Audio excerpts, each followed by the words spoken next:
내가 정말 의지만 있으면 얼마든지 이 운명도 바꿀 수가 있다.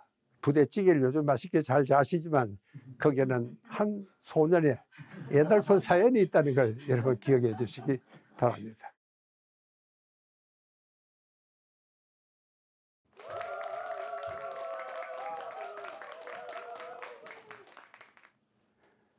이세입니다. 안녕하세요.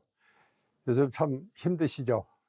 그래서 오늘은 많은 사람들이 자기 운명을 어떻게 할 수가 없고 타고난 그대로 살아야 된다, 이렇게 생각하는 분들이 많으신 것 같습니다. 그러나 우리가 의지만 있으면 운명도 바꿀 수 있고 운명을 이길 수 있다, 그 이야기를 제가 오늘 말씀을 드리려고 합니다.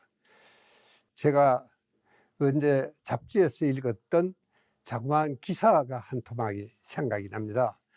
이 미국 아이오와 대학에서 이 학생들이 실험실에서 이 사방 30cm 나무통에 보리를 한 톨 심었습니다. 그런데 이제 이름이 이제 드디어 싹이 트서 자라서 열매도 이제 몇 톨이 열렸죠. 그런데 이 학생들이 이 통을 부시고 이 뿌리 길이를 재봤습니다. 여러분, 얼마나 될 것 같습니까?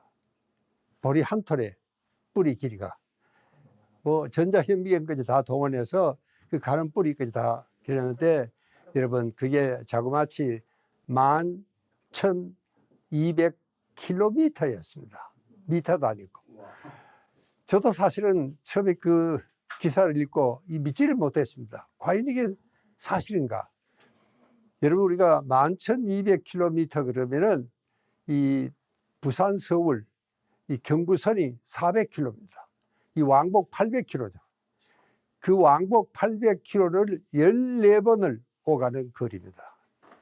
여러분, 그게 상상해 가십니까? 저 빈약한 보리 한 톨이 정말 자랄 때까지 그렇게 많은 뿌리가 동원이 됐다는 사실입니다.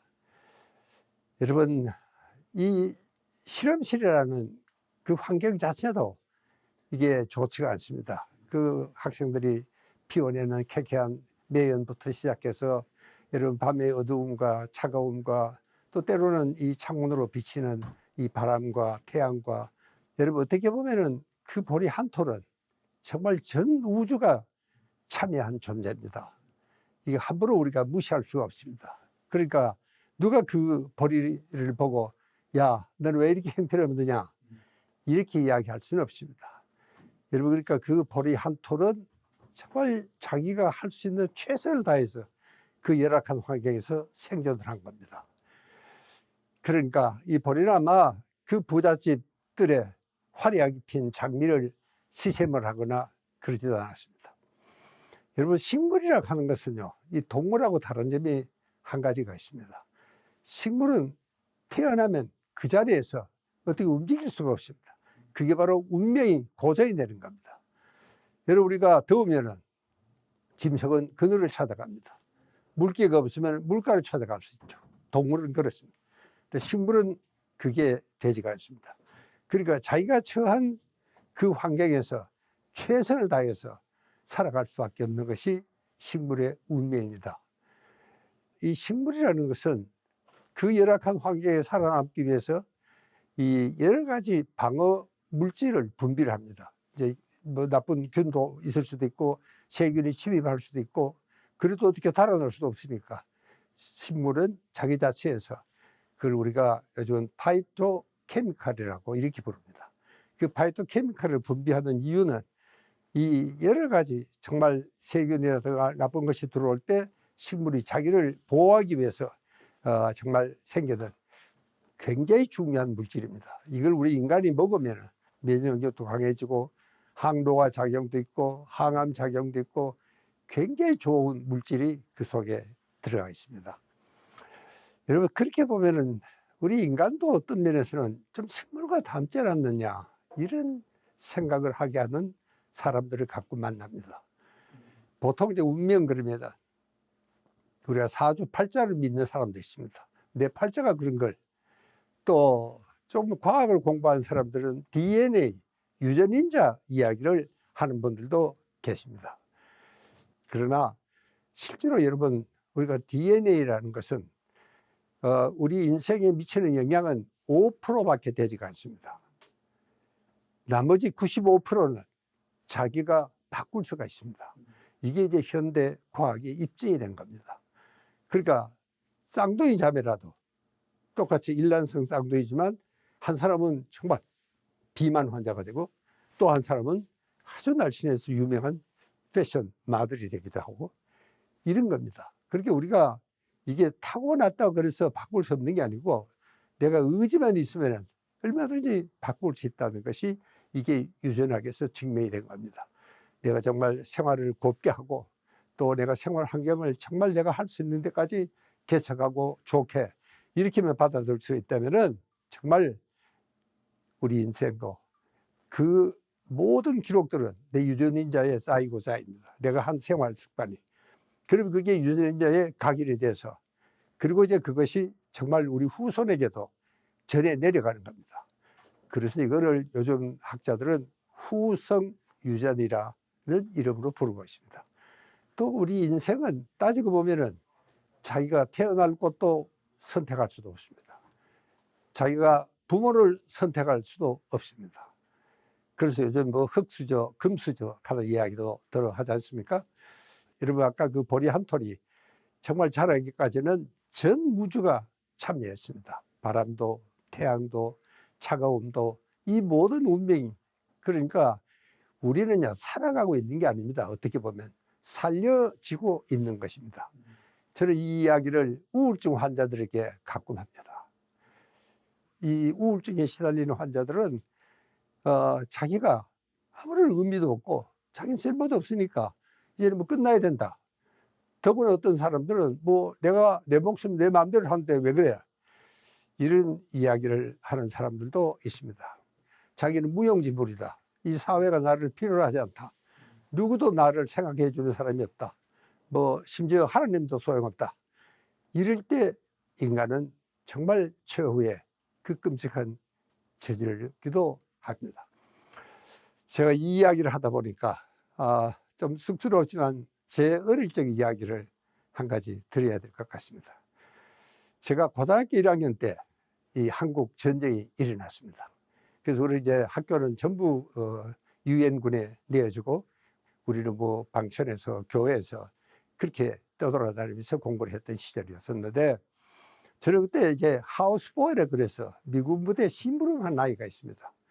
거기에 제가 취직을 했습니다. 하우스보이. 그래서 제 영어가 이 하우스보이 영어입니다. 여러분, 이 하우스보이 영어라는 거는 뭐 고급 영어가 아니고 뭐 I okay, you okay, 뭐 I come, you come 이게 하우스보이 영어입니다. 여러분 우리가 그때는 참 너무 배가 고프니까 실제로 그 앞에서는요. 그때 한국 사람들은 미국 사람들이 식당에서 먹고 나면 찌꺼기를 이 꿀꿀이 죽이다, 돼지를 준다. 그래서 그 헌 깡통에 담아서 가지고 나가는 겁니다. 그런데 그게 우리 먹이입니다. 거기 나가서 파는 거예요. 시장에 나가서. 그러니까 이제 이 찌개를 해서 팔기도 하고 여러분 채소 가시면은 정말 소고기 덩어리도 들어있잖아요. 그러니까 근데 딱 한 가지 문제가 생깁니다. 여러분 그게 찌꺼기니까 이 서양 사람들은 그냥 뭡지 찌꺼기니까 거기는 코푸는 종이도 들어가 있고 담배꽁초도 들어가 있고 이것은 약과입니다. 이 정도는 우리가 아무런 문제가 없이 먹을 수가 있는데 문제는 이쑤시개입니다. 이쑤시개. 이 투스피커가 너무 강해가지고 어떨 때는 막 확 씹으면은 진짜 혀가 구멍이 뻥 나서 피가 주르륵 흐르는 이런 일도 생깁니다. 여러분 만약에 참 내게 주어진 운명이 이게 다다. 나는 이거 먹어야지 오늘 하루 일을 할 수가 있다. 그걸 그냥 그대로 받아들이고 뭐 피가 나더라도 할 수 없지. 이렇게 생각하고 끝났다면 거기서 끝납니다. 그러나 이 어린 학생은 그래도 뭘 좀 방법이 없을까? 그래서 얘가 군목실을 찾아갔습니다. 이게 목사님은 아무래도 생각이 다르시니까. 그래서 제가 이제 이야기를 쭉 했습니다. 그랬더니 이 양반이 잘 못 알아들어요.